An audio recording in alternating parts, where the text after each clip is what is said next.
আমাদের সম্পর্কটা খুব সুন্দর ছিল, কিন্তু একদিন নন্দিনীর ফোনে এমন কিছু দেখলাম যা আমার সব কিছু বদলে দিল। সত্যিটা জানার পর আমার খুব কষ্ট হয়েছিল, তবুও নন্দিনীকে কিছু বলিনি, কিছু বদলে দিল।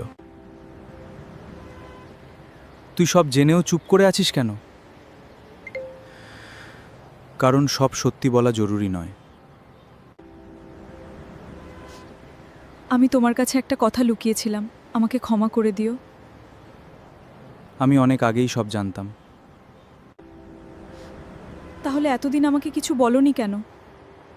তোমার ভুলটা ক্ষমা করতে পারতাম, কিন্তু তোমার অপরাধবোধটা প্রতি জানতে পারতাম না।